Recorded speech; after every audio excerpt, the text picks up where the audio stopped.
అందరికీ నమస్కారం. Welcome to it's you TV. ప్రస్తుతం మనతో పాటు ఉన్నారు ప్రముఖ జ్యోతిష్కురాలు, జ్యోతిష్ విశారద, న్యూమరాలజీ విశారద, ములుగు రామలింగేశ్వర వరప్రసాద్ సిద్ధాంతి గారి ఏకైక కుమార్తె శ్రీమతి ములుగు శివజ్యోతి గారు. వారితో మాట్లాడి మరిన్ని విషయాలు తెలుసుకునే ప్రయత్నం చేసేద్దాం. అంతకంటే ముందు ఇటువంటి ఆధ్యాత్మికపరమైన వీడియోస్ కోసం ఇప్పుడే మన ఛానల్ని సబ్స్క్రైబ్ చేసుకోండి. నమస్కారం అమ్మా. నమస్కారం అండి. శ్రీ గురుభ్యో నమః. అమ్మ, వృచ్చిక రాశి వారు ఏ దేవత ఆరాధన చేస్తే బాగుంటుంది? ఇంట్లో ఎటువంటి పూజలు చేసుకోవాలి? హోమాలు ఎటువంటివి చేసుకోవాలి?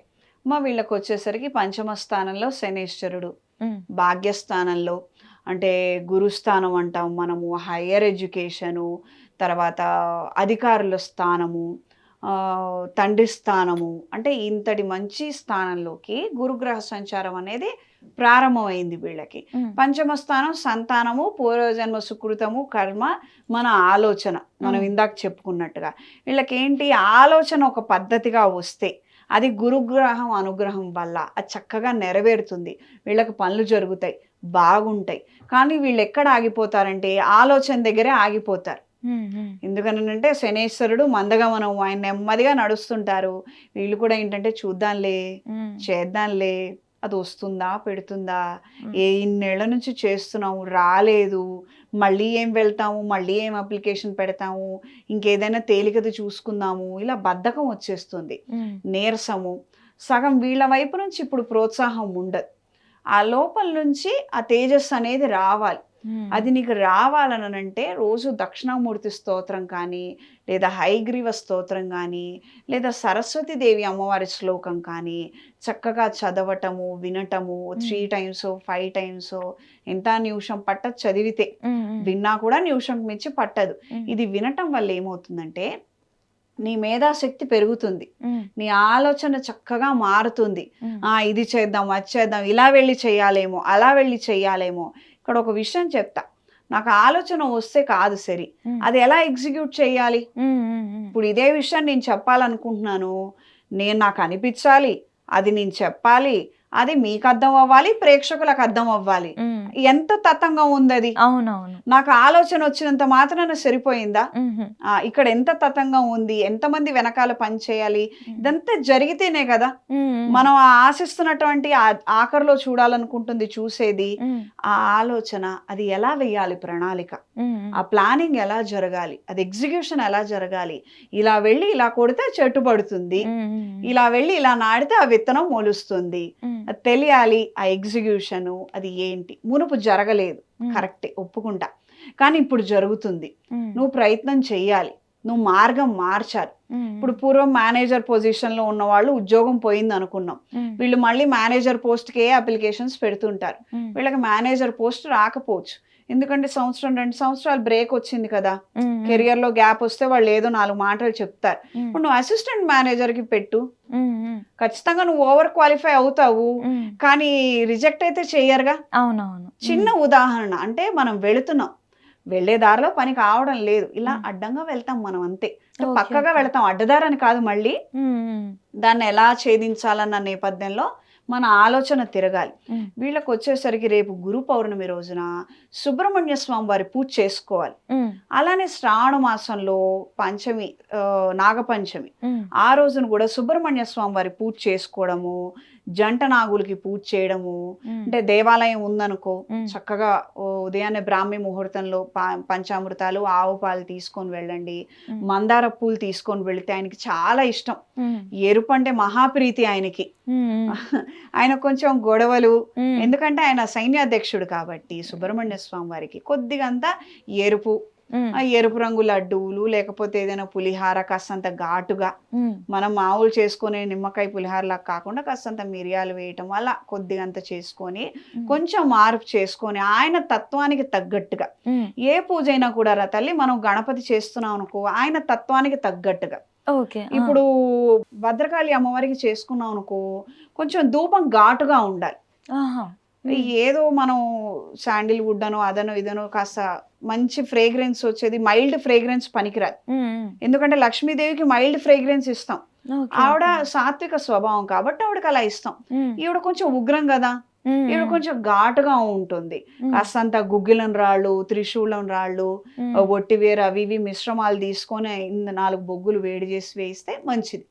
అలానే ఈయనకు కూడా కాస్తంత ఘాటుగా ఎరుపు ఘాటు పదార్థం చేసి నైవేద్యం పెట్టడము, లేదా ఎరుపు రంగు పదార్థాలు, ఏ రవ్వ కేసరో అలా ఏదైనా కానీ, మందార పూలు విశేషము. మందార పూలు ఎక్కువ లభించలేదనుకో ఎరుపు రంగు గులాబీ ఏదైనా కూడా పెట్టచ్చు.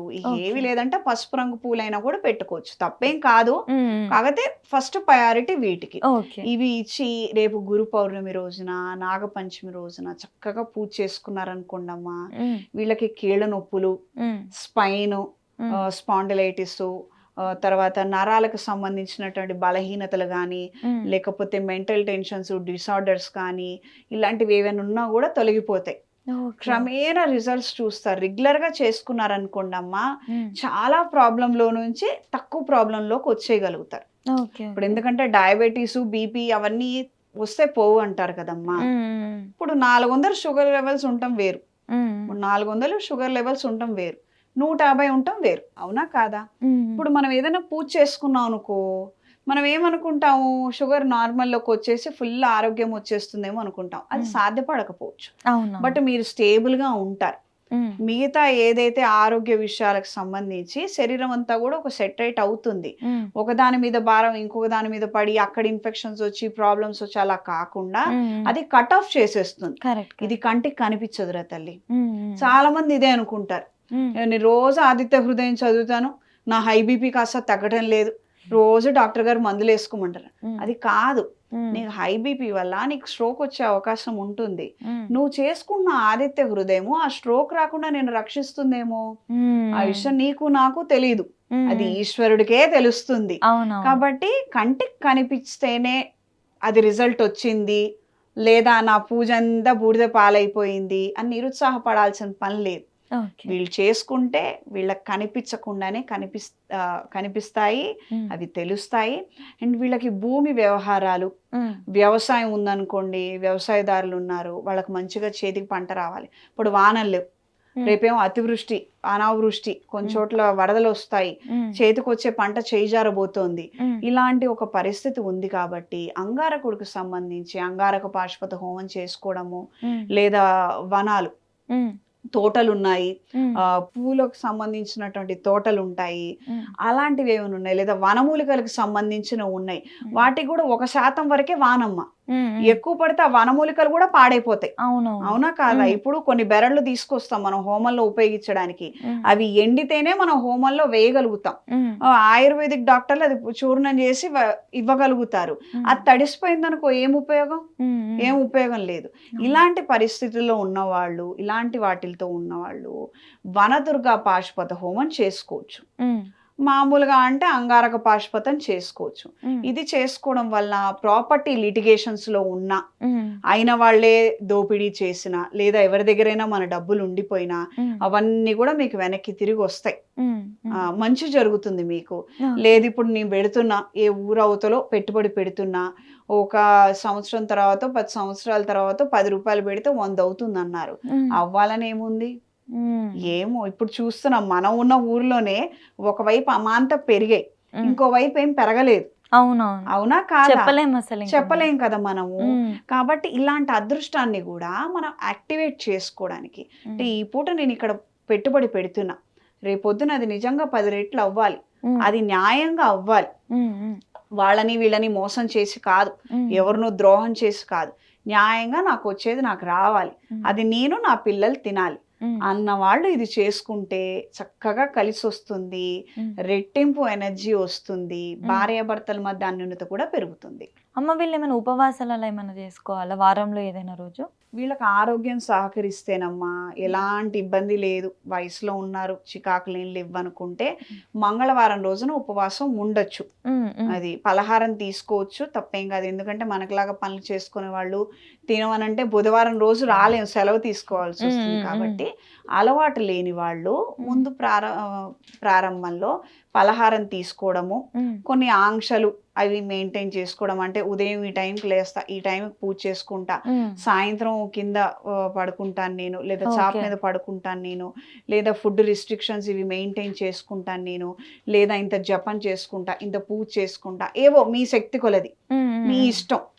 అందులో దేవుడికి ఏం అభ్యంతరం ఉండదు. ఉమ్, ఉమ్, నాకు తెలిసి అయితే ఆయనకి ఏం అభ్యంతరం ఉండదు. ఉమ్, మనం పెట్టడమే మన అదృష్టం. నేను ఇదే అనుకుంటా. ఉమ్, దానికి కండిషన్స్ అవసరంలా. నా మనస్తృప్తిగా నేను ఈ పూట ఈ పూజ చేసుకుంటాను తండ్రి, నన్ను అనుగ్రహించని చేస్తే చక్కగా కలిసి వస్తుంది. ఉమ్, ఎప్పుడైనా ఉపవాసం చేసినప్పుడు ఫస్ట్ పాటించాల్సింది, ఇంచుమించుగా ఆ రోజంతా ఆ దేవుడికి సంబంధించినటువంటి ఆలోచనతో మనం ఉండాలి. ఉమ్, అది ప్రీ ఆక్యుపైడ్ ఆ దేవుడే ఉండాలి అంతే. ఉమ్, ఉమ్, శనివారం రోజు వెంకటేశ్వర స్వామి వారికి ఉపవాసం చేస్తానని వెళ్ళి వీధి చివరి గట్టు మీద కూర్చొని అటు వెళ్ళే వాళ్ళని ఇటు వెళ్ళే వాళ్ళని దూషిస్తూ నువ్వేం బాగుపడతావురా అంటే ఏం ఉపయోగం లేదు. ఉమ్, వెంకటేశ్వర స్వామి వారి గుడికి వెళ్ళటం కానీ, లేదా నీ ఇంట్లో స్వామివారి పట్టం ముందు నువ్వు కూర్చొని కానీ ఆయన గురించి కాసేపు అంతా ఏ పురాణం చదవటము, వినటము, స్తోత్రపారాయణ చేయడం అనేది కంపల్సరీ. ఓకే అది అమ్మ. ఉపవాసం ఉమ్, ఉమ్, మెయిన్. మనం తింటం మానుకోవడం కాదక్కడ, ఉమ్, ఆలోచన మారాలి ఆ రోజు. ఖచ్చితంగా అమ్మా. ధన్యవాదాలమ్మా.